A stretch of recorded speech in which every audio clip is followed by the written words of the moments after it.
Hey, and welcome to Drafting Compliance. I'm Kane, he's Tom, and in our last episode, we talked about access controls. Today, we're going to be talking about something I've got some really big feelings on, which is about the incident response control family and associated policies. But before then, Tom, we're talking about beer today, right? We are always talking about beer. It is a staple of the show. And today we have something I think is going to be pretty interesting to try. I've had a lot of brown ales. This is a Pulaski pecan brown ale. So I'll see if I can show that label out there. I think they'll probably flash it on video here. I mean, I like pecan pie, right? That's you're going to be disappointed if you're thinking this is going to taste anything like pecan pie, but it is going to have. You're saying I'm going to be disappointed, Tom. I'm really surprised. It is going to have a nice brown color. Nut brown ales in general, which pecan nut brown ale is a variant of, are generally brewed with darker malts, so you get a nice brown color. They're usually not significantly hopped, so they're not going to be bitter hop. So you'll get some interesting flavors out of it. It'll be something less than our porter that we tried in terms of body and texture. But let's pour it and take a look. Go ahead and crack that beer.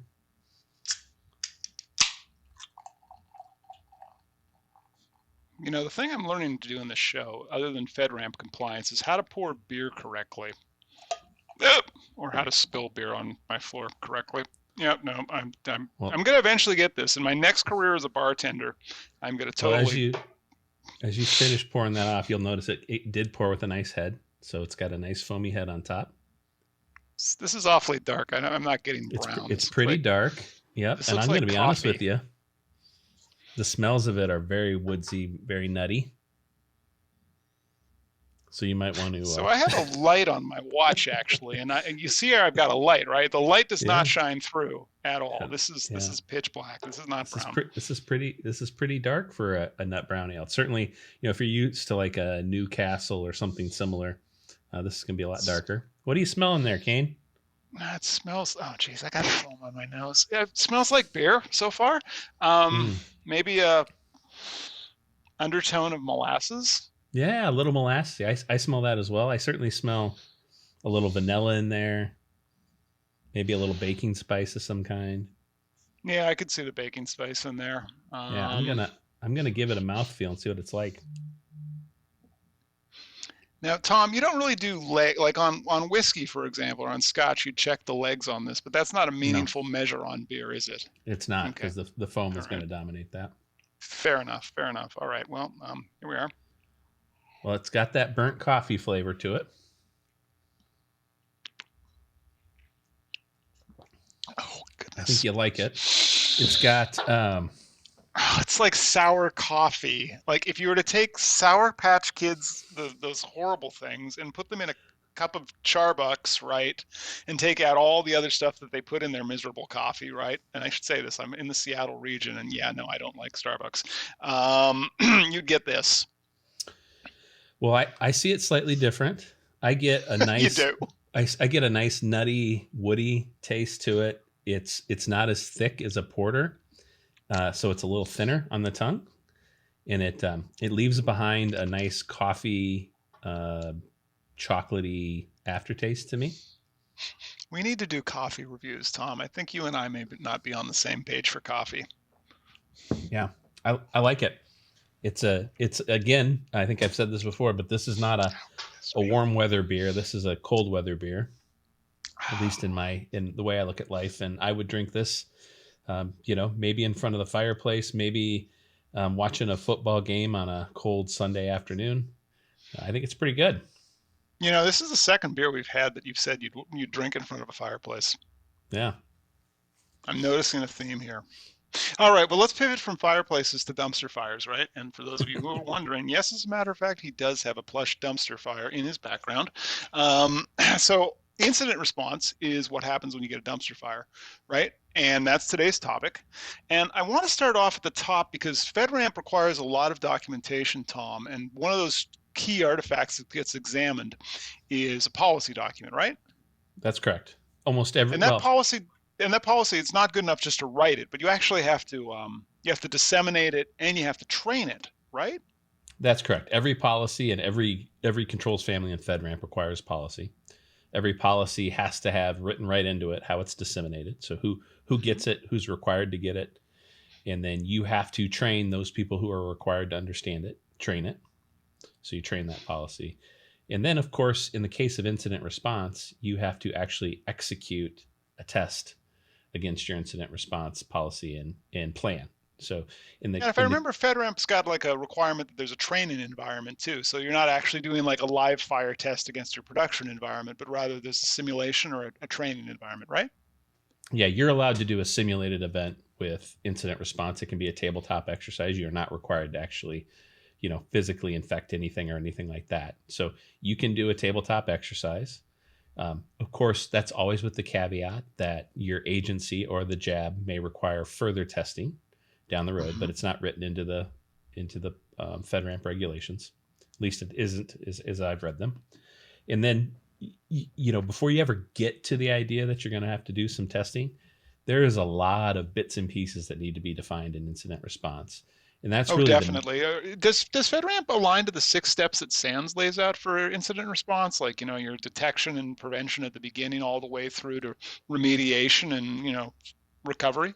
correct. I would say those 6 phases, and I would be challenged to repeat them all rote right now, but those 6 phases are pretty common language in almost any framework for incident response anymore. So that's correct. I think one of them is containment, for instance, one of the phases. But the And point now we're doing is trivia night with beer at the pub at this point, in yeah, front of the yeah, fireplace, apparently. But it's got the standard 6 phases. So I think, Tom, you and I probably have had similar experiences in this. I always find that coordination of resources and who's on first becomes one of those most challenging bits that, like, does FedRAMP require that that be documented, or is that just my opinion that you should say, like, who can declare an event? Who can declare a, I don't even want to say the B word. It rhymes with beach. Do we want to go there? correct. You want to define all that ahead of time. And this is a case where doing your work ahead of time is going to pay off in spades when you actually need it. Right. So you want to define your terms. So you said the word beach, but I'm going to use the word breach because it is a word. In the world of information security, you should ramp up to the word breach. It shouldn't be something you use often, and you want to make sure that the parameters which define breach are thoroughly vetted. So in Including my who can world, declare one, because you that's not something you just toss around casually around a fireplace or a football game with a beer. That's something I think that has to be coordinated between chief counsel and the CISO, and preferably the CEO, right? CEO, correct. That is correct. I mean, the word breach carries a lot of connotation that are bad. Hmm. And certainly when those words get used inadvertently in things like employee communications, those have a way of making it all the way up to the socials at some point. So you want to be very, very careful when you use that. So in my world, I like to use the word event for anything that is security related that might be an unusual log entry, or a user raises an alarm, but you haven't verified it yet. And then the next step is incident. In some events may be incidents, but not all events are incidents. And again, Hmm. an incident is an escalated, but it doesn't necessarily mean you've lost any data. So you can have some incidents turn into breaches, but certainly not all incidents are breaches.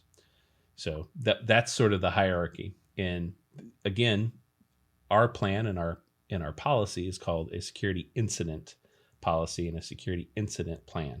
There are definitions within that allow it to move all the way to breach, but we Hmm. we take the stance that every incident should be treated as a serious, potentially dangerous situation for the company's reputation and or customers' data. So one of the other things that I found, Tom, and I'm just thinking, going back to your comment on tabletops, something I've often found, and I'd love to hear your take on for FedRAMP, is FedRAMP doesn't just say you have to test it, but they also say you have to test and determine the effectiveness of your incident response capabilities, not just your plan, not just your policy, but your actual incident response capabilities, which is different than a lot of corporate standards or a lot of regulatory standards, which are like, yeah, you should probably test this on a maybe annual basis. How are we going to actually go about testing and determining the effectiveness of our incident response capabilities? Yeah, great question. So There are a number of artifacts that get created with incident response. One of those is a postmortem report. Hmm. So every time an incident gets called, you're going to go through the incident response plan, which is the second artifact after the policy. And there are some procedures and things that slot into that as well. And then once you have resolved the incident, you're going to go through the post mortem um, process, which is essentially measures how effective you were following the plan. Did you find gaps in the plan? Are there things that you would change? Are there additional tool sets that were required that you didn't have? It's really a front to back review of the entire process that you just went through, and Hmm. it helps you understand how you can improve this. And in general, it measures your capability. So it's an after action review or a hot wash that happens both after an incident as well as, goodness help us, after a B word. Yep. Yep. Any of our incidents may turn into a breach. That's why we start the process with an incident Fair enough. response. Yep. So the other question that comes up to mind, just in terms of what's topical in the news these days, is around supply chains. And I know that NIST is releasing updated guidance fairly frequently on supply chains. I remember that FedRAMP's got some in there around supply chain coordination. Um, is where does that remit lie? Like, if we have an incident, are we required to notify partners, suppliers, or does that only happen if it's a more material incident? You'll notice I'm avoiding a certain word here, Yeah. Tom. Yeah. Yeah. Certainly, if you have a security incident, that does not escalate to the point that you have to inform everybody. There are variables that come into play that will define it in such a way where you have to. And I would certainly at that point call it a breach. Anytime you have to notify customers, that to me is a breach. If it isn't a breach in data, it's a breach in trust. So you should want to get in front of that in terms of communication, not be behind the ball on terms of communication. Fair enough. And It's what about our it suppliers? What about, like, if a supplier that we use, because we're a SaaS company and we use other people's SaaS stuff, if they have an incident or if they have a breach and they're also FedRAMP, they're required to tell us, right? 100%, and that you define the boundary right there. If it's a vendor that we use within our authorized boundary, Hmm. then we can have a comfort level that we've either extended controls to them directly and we are responsible for it, Hmm. or that they are FedRAMP certified. And in the case where they're FedRAMP certified, they will send us, or FedRAMP ATO, I should say, they will send us. They have the same regulatory responsibility that we would have in that instance, and they would have to send us notification. Okay, all right. So, and just in terms of the level of other documentation, anything else? Because I know that, like, of course, we've talked about a policy, we've talked about a plan. I imagine there's a variety of procedural documents that will also get inspected as part of FedRAMP. Yeah. Yeah, there are. So these things are going to be highly customized to the company, the platform, in how they go about doing incident response. But certainly in our case, we have specific policy procedure that talks about how you go and inspect a certain application stack, or how you review a certain log event, how you escalate logging in the event that you need to. So there's a bunch of pieces that fall underneath this procedurally, and we try to, where possible, roll these things up into a single procedure. In this case, I think we're at three. But the more you can aggregate that, the better it is in terms of document hunting you'll have to do in the time of incident response. That makes a lot of sense. Absolutely. Yep. And then that brings up another really good point. You, we talked about dissemination of an incident response plan. Hmm. It's really important to consider how you disseminate a plan like this, because the platform that you would normally go and find documentation might be underneath the scope of the incident, and you may not be able to trust that platform or the documentation on it. So having multiple dissemination points for the team that is responsible for responding to incidents makes a lot of sense in this scenario. So Yeah, this is one where I agree with you that you need, like, I even have recommended paper copies because odds are, now, admittedly, they have to be controlled documents. So you have to know who has a copy of it and they have to receive updated copies. But I have seen incidents where the environment where the documentation has effectively gone away. for any variety of reasons, and that's problematic if you don't have a copy that you can find quickly from home. Yeah. Yeah. I am not to the point where I want to have a bunch of paper copies floating around because I don't know if that's any more useful. I've seen how other people manage paper in their environments. But what I Fair. do want is I want multiple unconnected platforms that they can go and get that documentation on. So that's a religious debate. It doesn't matter as long as it's thought out and you have multiple sources in my mind. And with that, let's go to our final religious debate, or our final fiery debate of the day, which is what this beer tastes like. As we do actually review these, I've noticed I apparently give a lot of twos. Gonna have to eventually figure out what is not a two. This tastes like sour coffee though, but it's not as bad as the sour beer, which was worse. Ooh, okay. This is still a two, I think. This You're is going to give it still a two? nothing has gone up above a two. Some things I think I might have to revise, but this is still a two. This is not something I'd want to have again. But it's not so bad Interesting. that I spit it out. Well, I've already poured the remainder into my glass, so I've been drinking it steadily. Yeah, no, I'm pretty much at that. I've There's still some I've left here. enjoyed it tremendously. I again, this isn't hey, we're gonna sit down and have 3 beers, right? This is a single drinker in my mind. It's pretty heavy. I like it. I don't like it as much as the porter, which I think I gave the porter a 7. So I'm gonna pull back a little. I'm gonna give this a 6, but I am gonna say that it's absolutely worth trying if you're a fan of this kind of beer, and it has some unique characteristics in my mind for a nut brown ale. It's a little thicker, and it certainly has a little more bite to it than I'm used to seeing in a beer like this. So I go will try agree it. with you about on the bite. Yep. All Cool. right. I Well, think I think with that's it that, for. I think that's it for drafting compliance today. So please do like and subscribe so you get notifications when we have new episodes come out every 2 weeks. With that, Tom, it's been fun, and I'll see you next time. We'll see y'all next time. Thank you.